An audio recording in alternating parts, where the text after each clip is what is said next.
Aikwe Neknamalita, and this is my channel, The Midnight Librarian.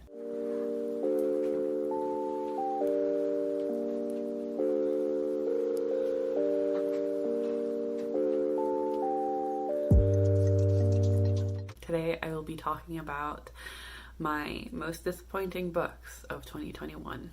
So I've noticed a couple people do this a little differently, and I'm liking the way it's being done in terms of categories. So that's what I'm going to try to do. We'll see how organized I am to do it. But basically this is going to be like not only my most disappointing, but the ones that I ended up DNFing, as well as my worst books of 2021. I don't want to give a disclaimer. I feel like we're all adults here, but I feel like there's always going to be a couple people that end up getting all bent out of shape. If some of these are your favorite books, good for you. They did not work for me. We all have different opinions and books are subjective. So what I may have disliked and you may have loved, great, fantastic. I may have loved something that you disliked. So let's just get on with it. And basically, if you're angry at any of the things that I say about this video, this was your warning, and if you continue, that's on you, not me. So have fun. So right off the bat, let's just go with the books I ended up DNFing this year. The ones I'm listing, there's like, I usually put them in two categories. There's a DNF, which is did not finish, and it's a hard DNF. I will not be finishing them. I don't plan on picking them up again. And then there's a soft DNF, or what I call a pause, and that I'm not feeling them right now. Maybe later. I won't be listing those because I'll hopefully be picking up later, and it was just the timing of it was wrong. So the first being The Spinner of Dreams. This by K.A. Reynolds. This one is a middle grade that I don't own anymore. Sure, I don't own any of these anymore. I was quick to just nope. But basically, it's a middle grade that follows Annalise Merriweather, who is kind, smart, and curious, but terribly lonely because she was cursed at birth by the devious bait spinner. Annalise has always lived a solitary life with her loving parents. She does her best to ignore the cruel townsfolk of her desolate town, but the black mark on her hand won't be ignored. Ultimately, I just didn't end up caring, really. I've tried K.A. Reynolds' work before with The Land of Yesterday, which I ended up just like getting rid of as well when I couldn't get into The Spinner of Dreams. I just didn't really care. It was just hard for me to get into the world. It was hard for me to care about the characters. I don't know why. I just don't, something wasn't clicking with me at all. So I DNF'd it. Next one I'm worried about saying, but I mean, whatever. It's An Ember in the Ashes by Sabaa Tahir. This one is like a booktube darling. People have raved about this. They really enjoyed it. They reread it. There's like read-alongs to go with it. I couldn't.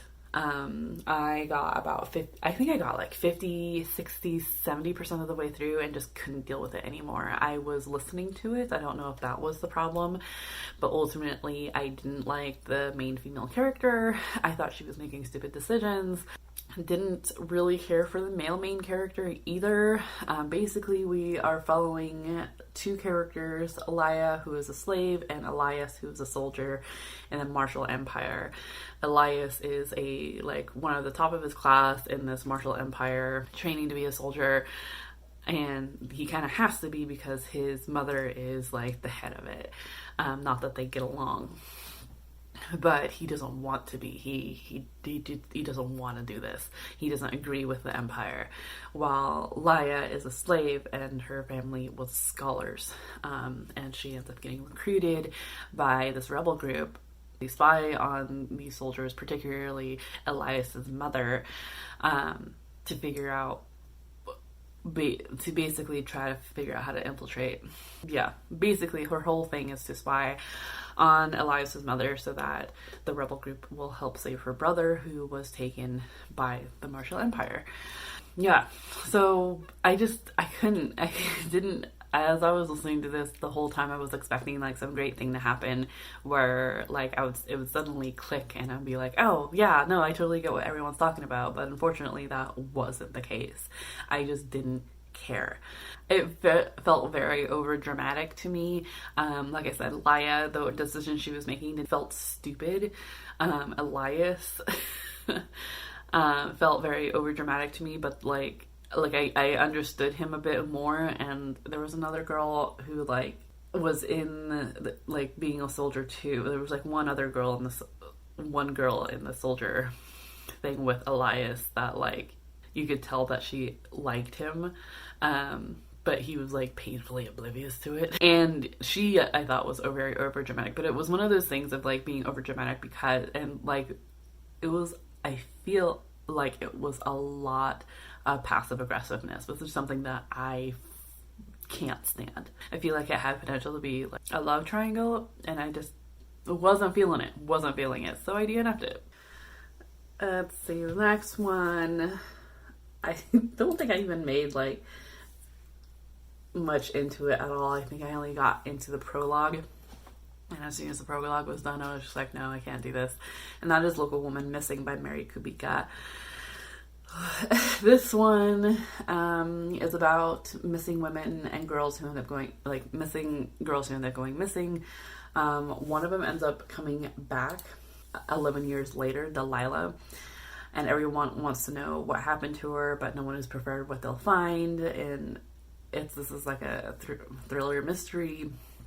And immediately with the like prologue of we get have a woman go missing, and then we get into Delilah's perspective being in some kind of unfinished basement with nothing but a toilet, and another kid that was taken. And she's basically described that she's no doubt been there for years because she just no longer fits in the clothes that she was taken in. And it was just too much for me, just within that. And this idea of, one of the things in the summary is like showing that some people will stop at nothing to keep the truth buried.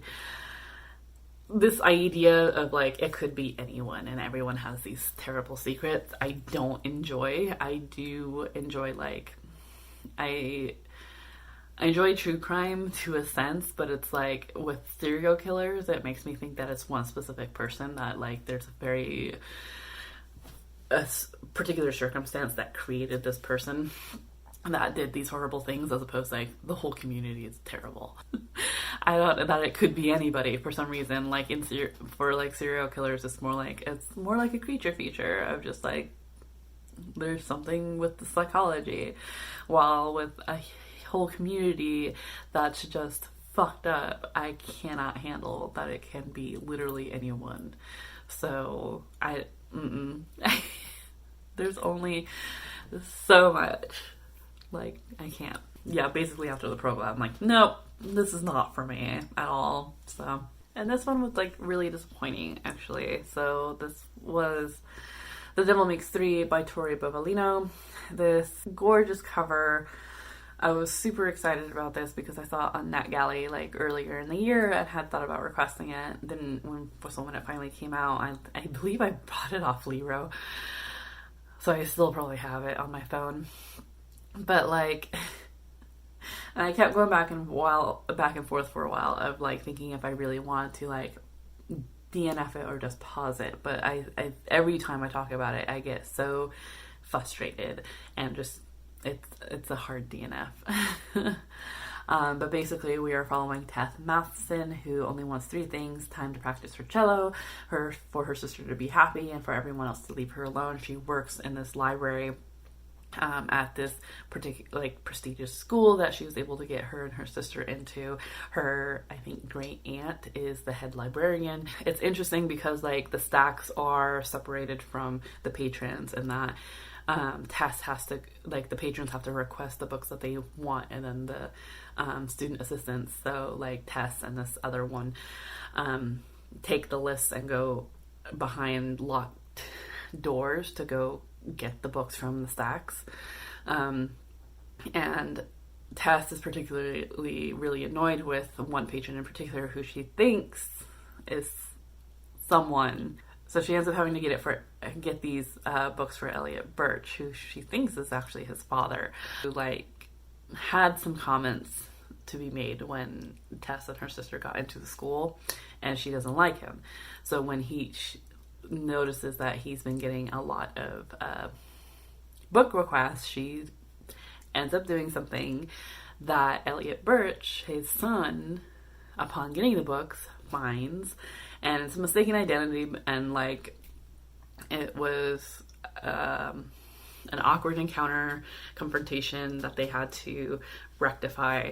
And from then on, Tess is just mad at Elliot Birch, and she is like just in a pissy mood towards him the whole, like, I think I didn't even get that far into it, but like reading some of the reviews, because I was just like, oh my god, is she gonna do this throughout the whole freaking book? And she does, supposedly. For the reviews I read, she is mad at Elliot Birch throughout the whole book. Because why? She got a bruised ego because he called her out, because she did something that was highly just like inappropriate.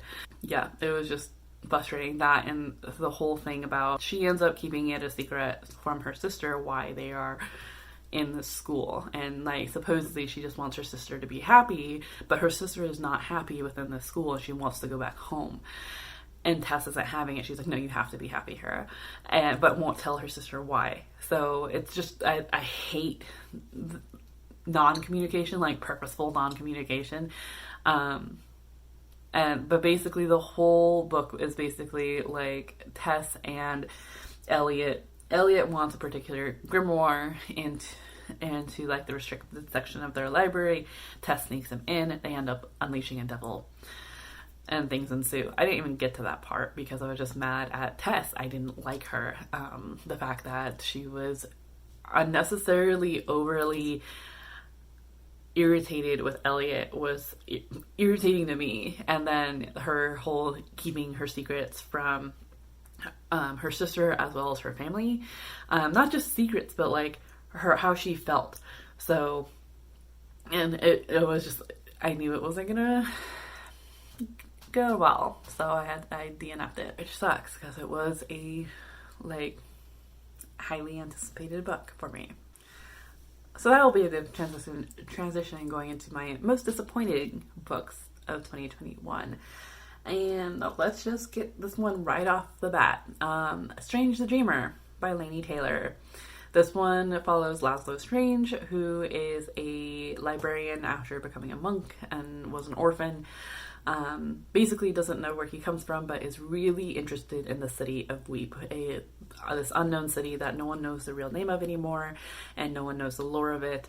But Laszlo Strange has like dedicated his free time to learning about it. So when the soldiers come into the town he's living in and are from the city of Weep, requesting help to rebuild their city, Laszlo Strange does everything he can to be able to be a part of that company. This is another beloved book on BookTube. I had high hopes for it because everyone has such great praise for it, and I think I remember seeing that, like, I don't remember, some BookBox had like some special editions for this book. Duology, it's a duology, and I remember trying to get my hands actually on the UK version of the hardcover, which is no longer in print. So I had this ugly US cover that I've never really enjoyed, but it's like, I figured I cannot get like a good copy of the book unless I know that I like it, which tends to be how I try to go about things to save myself money. And unfortunately, I just did not like this book. I enjoyed Laszlo Strange's portion to a degree. I really enjoyed learning about Weep, his interest in Weep, the fact that he was a librarian, and then even the journey they took from their city to the city of Weep, and like the gods that once ruled there, and like the how we get bits and pieces of the possible gods that still live there, but don't understand quite their powers yet fully. They're still growing, but they're also running out of food. So it was very interesting up until I think it was like the 2/3 mark where the romance started. I hated the romance portion of this book. It's like Laini Taylor completely just dropped everything else that the book had going on and focused on the romance, and I hated it. Mostly because the girl that Laszlo ends up falling in love with, I felt was too naive, too young. I don't know if it ever really said what their ages were, but like for some reason, like in my mind, she was a child just because of how they were acting. And I think it does say at one point how old they are, but I'm just like, wait, and Laszlo's how old? And I know, like, you know, if she was like over 18, I really wouldn't care, but it's like for some reason the way she was portrayed and the way Laszlo was portrayed, I'm like, I don't know how I feel about this, but also just because, like, I did not like that ending at all. I just hated the last 2/3 of that book, and to the point where I'm just like, no, okay, I'm not gonna go on with the next one, mostly because I heard that one was much of a disappointment too. So there's no point, and I was so frustrated that, like, something started out so great and just ended like that. Nope. As well as, like, it felt rushed because, like, Laszlo ends up finding some stuff out and then immediately knows how to use it, and it was just like, wait, what? So yeah, that one disappointing and, like, ticked me off. Another disappointing read was Persephone Station by Stina Light. This was described as the Mandalorian meets Cowboy Bebop, and no. I would not say that at all. Though it's been a really long time since I've watched Cowboy Bebop, so but I don't believe it's like the Mandalorian at all. We are on a backwater planet that has largely been ignored by United Republic of Worlds. So Persephone Station is the backwater planet. But then Zero Orlov Corporation has become real focused on the planet as something that they're hoping to exploit. And basically there's a group of women who are employed by a non-binary character, Rosie, to basically try and stop Sarah Orlov and Corporation from exploiting the planet, because it turns out there are indigenous life forms on this planet. It started out really good. I was very invested. It was something that I connected with just because we had immediately got the indigenous life form perspective. And then that's all we got of that. Like, the prologue was great. It had me interested. It had me invested. And then we go into the rest of the book and I'm just like, oh, okay, that's it, huh? Okay. It was just kind of meh. It had potential, but it was very lacking. I apologize if you can hear my dog. Very lacking to me. I enjoyed the banter. Yes, would not say it's so much Mandalorian as it is Star Wars in terms of banter. I do believe there's a difference. I remember, I believe it was Angel, the ex-Marine and head of a semi-organized band of beneficent criminals, reminded me more of Han Solo than Mandalorian. But it was also, like, I know that there was one part in particular too that, like, there was an issue of physically noticing that someone was non-binary, visually recognize that someone was non-binary, and it was just like, that's not right. The author ended up apologizing for it, but it was just kind of like, and it was just, the whole thing was just very lackluster. The characters we follow were interesting enough. I was hoping for more of the indigenous life form perspective, more than what we got from the prologue, but we never did get that. Yeah, I don't know. It was just very lackluster. It had a good premise, but that was about it. My next disappointing read was actually Arsenic and Adobo by Mia P. Manasala. This is the first in the Tita Rosie's Kitchen mystery series. I think the next one's supposed to come out in 2022, but we are following... They had the pronunciation for her name, and I cannot remember what it is. Lila? moves back home to recover from a horrible breakup. Her life seems to be following all the typical rom-com tropes. She's tasked with saving her Tita Rosie's failing restaurant and has to deal with a group of matchmaking aunties who shower her with love and judgment. When a notoriously nasty food critic, who happens to be her ex-boyfriend, drops dead moments after a confrontation with Lila, her life quickly swerves from a Nora Ephron romp to an Agatha Christie case. So ultimately, basically everything I just described, I did enjoy. I liked the pushy aunties. I liked the family aspect of this book. I also, I enjoyed, particularly when it came to the recipes, it all sounded really good and really just like warming. My issue was with Lila herself. I don't know, there was just some issues that I had with her when it came to trying to figure out the mystery for herself.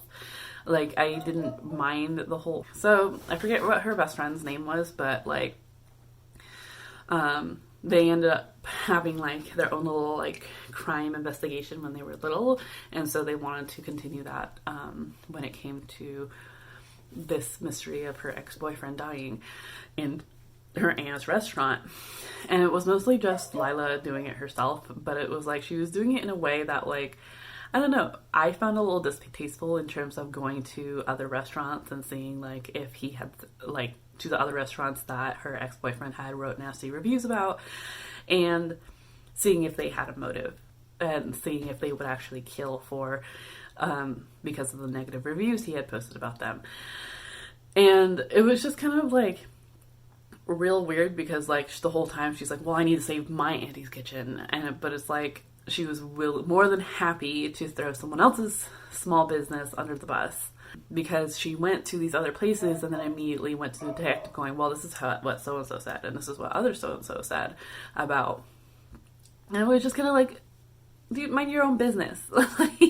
And I'm glad that someone ended up, I think it was her cousin or something, ended up, like, giving it to her straight, or just quit thinking about yourself, like... Aunties needed you back for a while and you've refused, which I understand, and I kind of like that aspect of it, as well as Lila's trying to figure out wanting to help her family, but also wanting to branch out and be her own person, because her family, I believe, immigrated there, and it's like always been, like, I believe, from the Philippines, and and her family's very much like family first, but Lila wants to be able to branch out on her own and be her own person, and I understand that, and that makes sense, and I love that aspect was brought in. But I also feel like she was doing it in a really odd way in terms of when her best friend was talking about wanting to open a coffee shop with her, but it has been their dream to do that for years and years. But it's no longer Lila's dream, and she, like, does not talk to her best friend about it. She just keeps kind of like, pushing it off, knowing that she needs to talk to her friend about it, to the point where they end up having, like, a fight over it, when her best friend ends up finding out, like, through other sources, or, like, because Lila is just been avoiding that topic, and, like, she really, like her best friend realizes that, oh, you don't actually want to do this with me, and gets mad about it, which I completely understand. Just fucking tell her. It's just so frustrating. So, I don't know, and just, like, I don't know, chatting, communicate with your best friend, communicate with your family. Like, they're trying to help you, help them understand where your problem is coming from. Which I get isn't all that easy, particularly if a family's more like, no, it's family first. Like, what are you talking about, you? But it was just kind of frustrating to me. So, I still really enjoyed the book. I would like to continue on with the series. However, that's the other thing. I don't like the cover art, particularly of the second one. So, next is The Forest of Stolen Girls by June Her. I had heard good things about June Her, particularly, I believe it was The Silent Bones that she wrote. Was it last year or the year before? And this cover is absolutely gorgeous. Yeah, I absolutely love this cover. Basically, we're following Juani, whose family's never been the same since she and her younger sister went missing and were later found unconscious in the forest near a gruesome crime scene. The only thing they remember, their captor wore a painted mask. To escape the haunting memories of this incident, the family flees their hometown. Years later, Detective Min, Juani's father, learns that 13 girls have recently disappeared under similar circumstances, and so he returns to their hometown to investigate, only to vanish as well. Determined to find her father and solve the case that tore their family apart, Juani returns home to pick up the trail. As she digs into the secrets of the small village and reconnects with her now estranged sister, Juani comes to realize that the answer lies within her own buried memories of what happened in the forest all those years ago.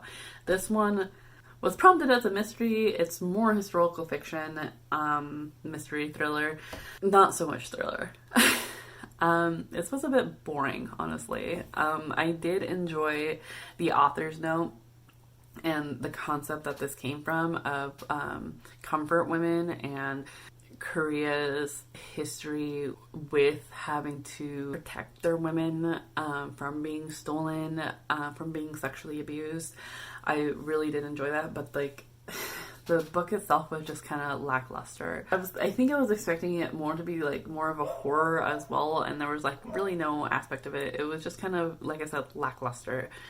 I was really wanting to like it, not only because the cover was gorgeous, but like especially after reading the author's note, I really had wanted to enjoy it. But it didn't grip me at all. I found Juani, it was the same issues that I've been having in terms of, I thought she lacked communication with her sister. I feel like a lot of things could have been solved if she just like communicated with her sister and trusted her sister more. Well, anytime her sister tried to talk to her, she essentially came up with was saying that, oh, your emotions are too close to this case, like you're skewing the case. I did enjoy the sister bond that grew after a while, but I do hope to pick up for more of Junher in the future. Next up is another booktube darling, and this is Cemetery Boys by Aiden Thomas. This one, we are following Yadriel, who wants to be a brujo, but his family doesn't see him as a brujo because he is trans. So to prove himself a brujo, he ends up trying to resurrect his lost cousin, only to resurrect the essentially school bad boy instead. This, ultimately, I loved, the first few chapters of this had me bawling.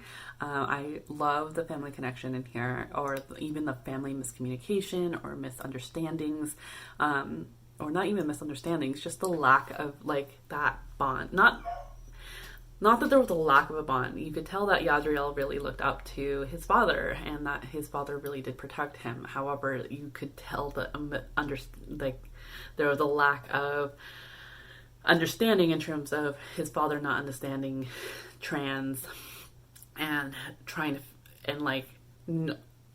just not understanding how that would work in the Bruhex traditions, and can't figure out, no, we can't adapt, we have to stick with traditions, and that really spoke to me, because it's something that we particularly here locally have been trying to figure out and adapt to in terms of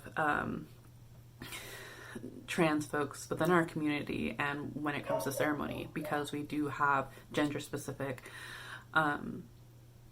roles, and because as well as because of colonization end up have this mindset currently that you have to stick to one or the other, that's this role that you were born with, and that is the role that you were given and given off to the spirits.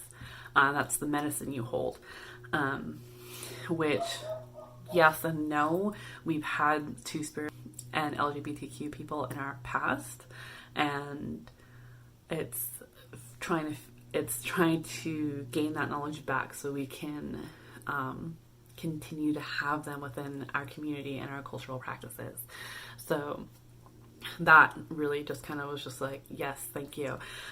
We need to adapt and adapt back, apparently, because it's not just it's the tradition now, but we have adapted stuff. to be able to fit today's standards in terms of what we have available today.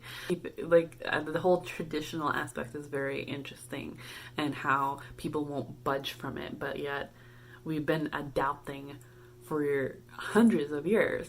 So like, who's to say the adaptation that we have now can't be backtracked a little bit to include things that we do need in our community. So yeah, there was that aspect that I really enjoyed. There was also the Dia de los Muertos aspect of it that I really enjoyed, as well as I love the Spanish in it. Despite not being able to speak it very well myself, and not knowing very much, I love that aspect of it, and the knowledge that Dia de los Muertos isn't just Mexican, it is Puerto Rican, it is all these other communities, and I really did enjoy that, and I enjoyed learning that aspect from Yadriel's perspective as he's talking about his cousins from other areas, as well as the problematic things in terms of ICE and deportation.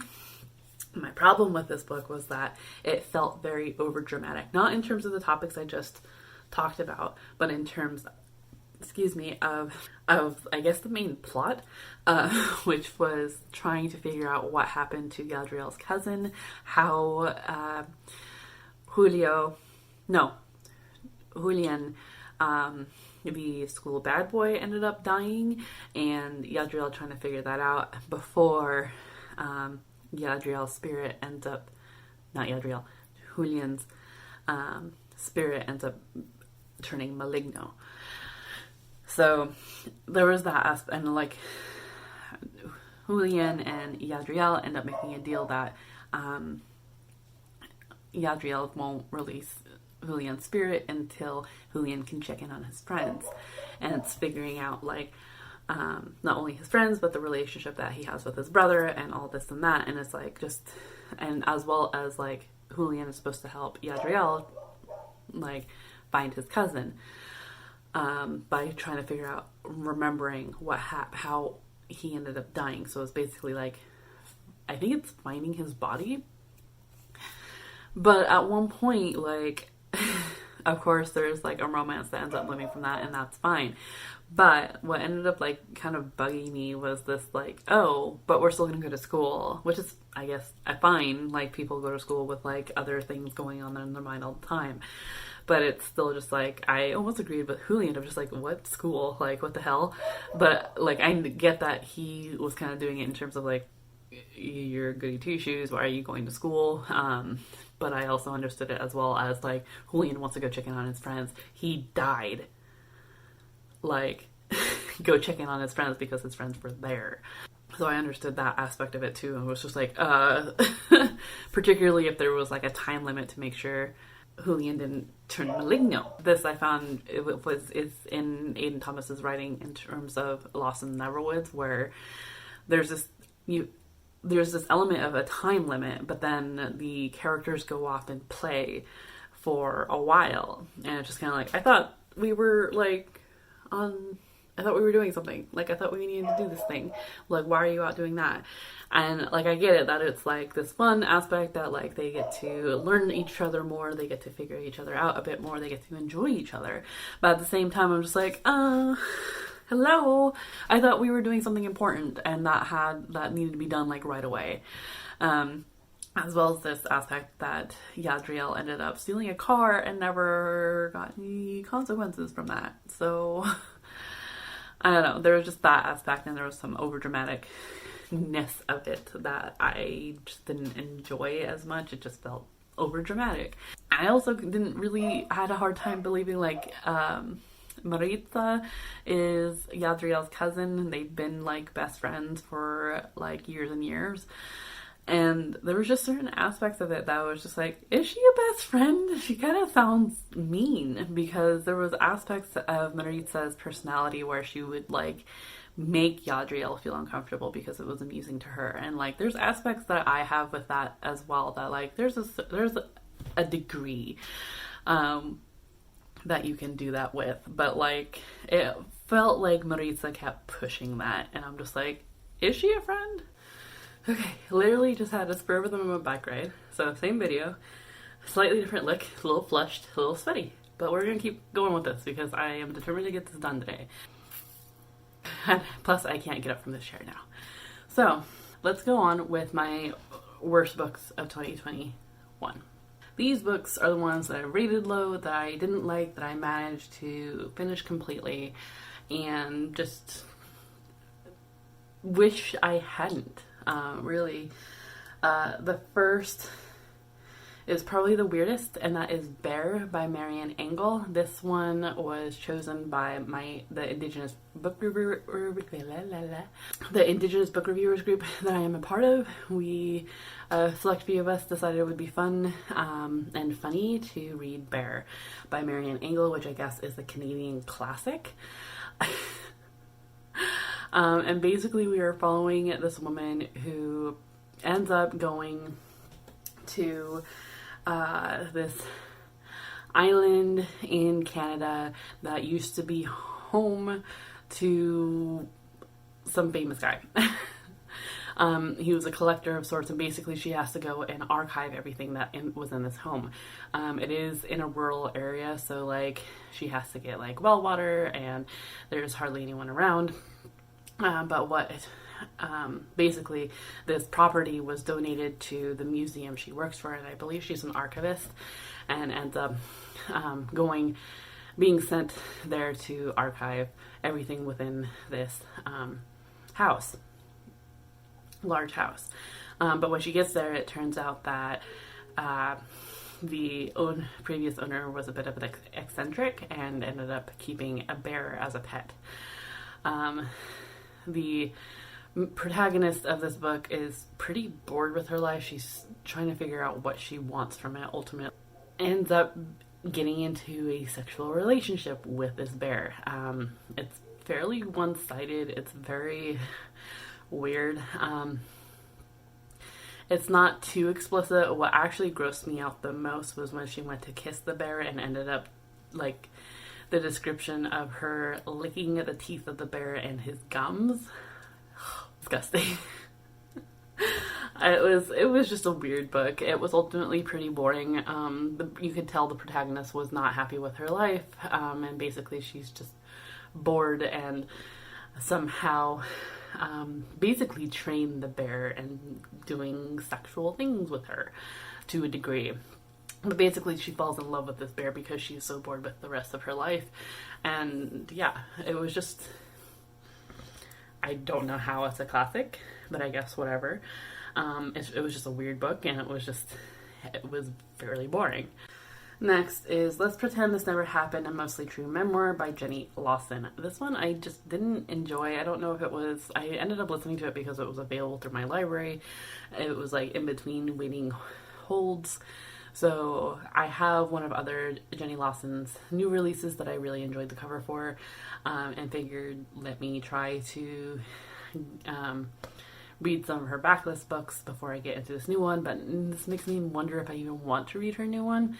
So it was interesting to a degree just because Jenny Lawson grew up in a very rural town in the South, and like has some trauma that she's been working through. My issue is that it's the fact that it's a mostly true memoir. Jenny Lawson does end up like telling tall tales and like saying, oh wait, that didn't happen, this is how it happened, and it just felt very like meandering. And I'm not sure if I just didn't like the narration style of it, because Jenny Lawson does narrate it herself, but it was just ultimately very, I don't know, it was just kind of just, I didn't like it. And it makes me question if I really want to read the other Jenny Lawson book that I ended up getting. But she does make a few good points, but at the same time it was just like, and she warns like right off the bat that she will end up offending everybody, that like even though you think that her sense of humor is for you because she ends up kind of ragging on everyone, eventually like you're gonna think, oh, you pushed it too far, which she did at times. And it was just ultimately like what the fuck. So I'm still trying to figure it out. I may end up going ahead and reading the new Jenny Lawson book that I ended up getting last year in 2021 to see if I and read it physically to see if I like it that way as opposed to reading it audibly, but we'll see. I feel like this one's going to be on every other person's like worst books of the year, but The Maidens by Alex Michaelides,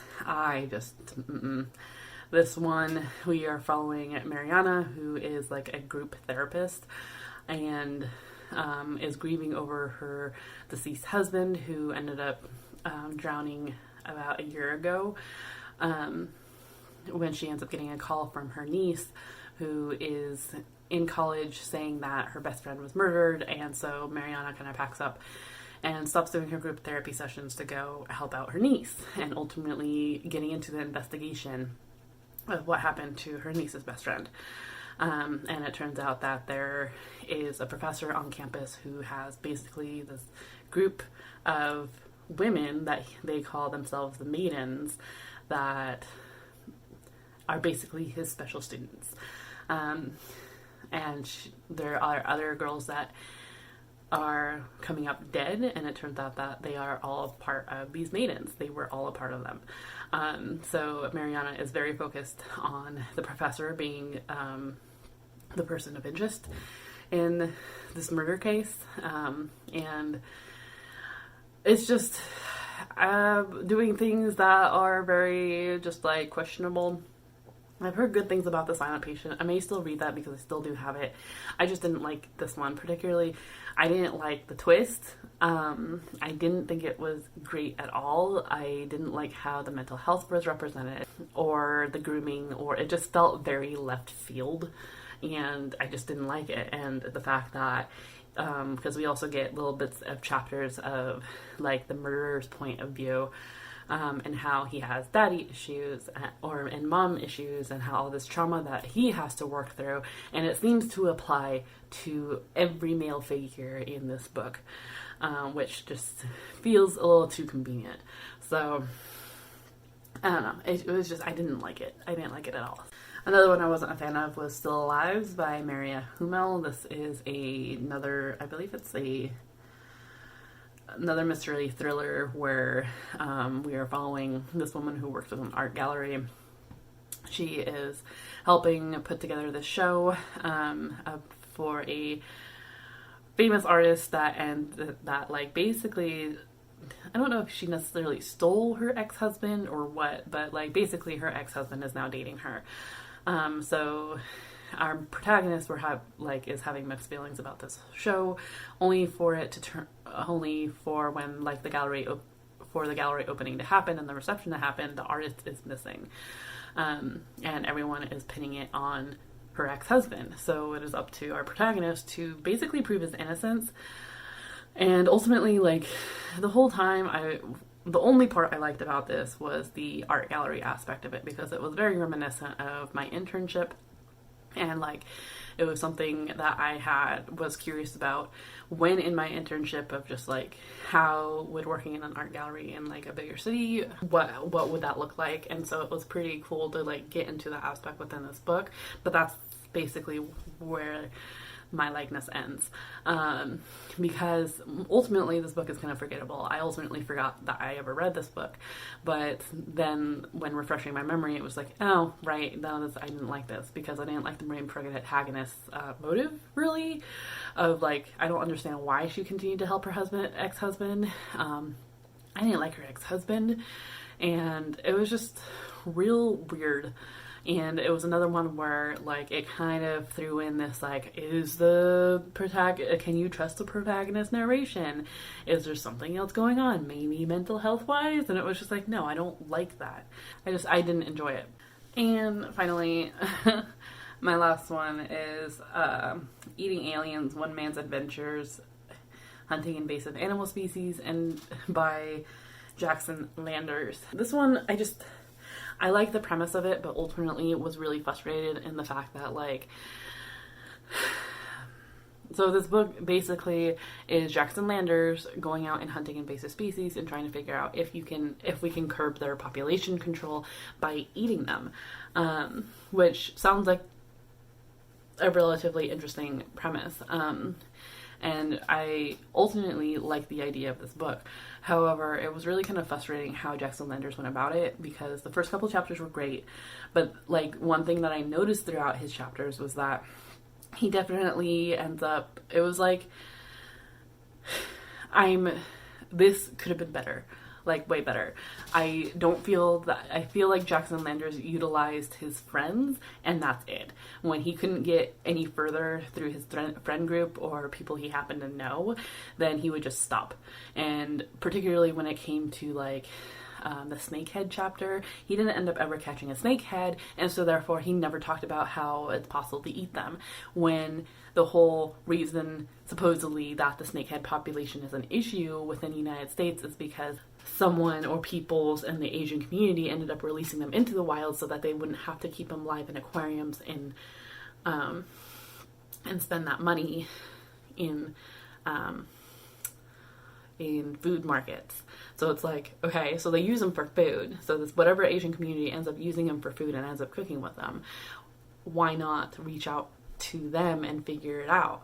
But he never did that. He basically, that whole chapter was him talking about the different ways he tried to catch snakeheads and how it's difficult, and how they're where he looked where they were invasive, and because he never caught one, that's it. That was the end of the chapter, and it was just really frustrating. And there was ultimately multiple elements of that, and I did appreciate was how he pointed out where invasive species is a problem within the United States in multiple areas, and sometimes it can't be helped. The population control can't be helped because of the United States' own laws, or the lack thereof, or like the roundabout ways they're trying to do this. It was really frustrating because Jackson Landers doesn't overextend himself. Basically, as soon as he hits a dead end, well, that's it.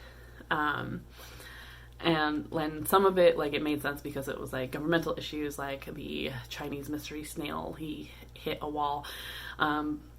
In terms of government-wise, of figuring out, okay, how are they curbing this? One, do they know that it's an invasive species that has gone outside the area that they originally thought it was in? But the whole aspect of, like, trying to figure out how to eat it, of just like, okay, we understand that you can't eat it like you would escargot, but he says it's akin to clams, so can you make clam chowder with these snails? Like, all these other aspects, and he doesn't do that. He's just like, all right, I continue picking them out of this particular river because I'm there. And it's like, cool, but what are you doing with them? Like, how can others get involved? And that was my issue with that. Of just like, it was just frustrating of just like, okay, thanks for making us be aware, but like, how can we help? How can we get involved? Like, what are some of these elements or recipes that we can use if that? And like, he never went into the West Coast at all. It was just it was just around the southern eastern edge of the United States. So I feel like this could very well be a series, and it very much could have been done better. That is my most disappointing books of 2021. If you have read any of these, let me hear your thoughts down in the comments down below. Let me know, as well as what was your most disappointing read for 2021. If you have a video about it, link it down below. I would love to see them. I always find these really interesting to see other people's opinions and viewpoints. So yeah, and if you have yet to do so, be sure to hit the like button, hit the subscribe button if you haven't already, and the little bell icon to get notified when I post more content. Otherwise, I hope that you are all doing well, and I hope to see you in another video very soon. Chew.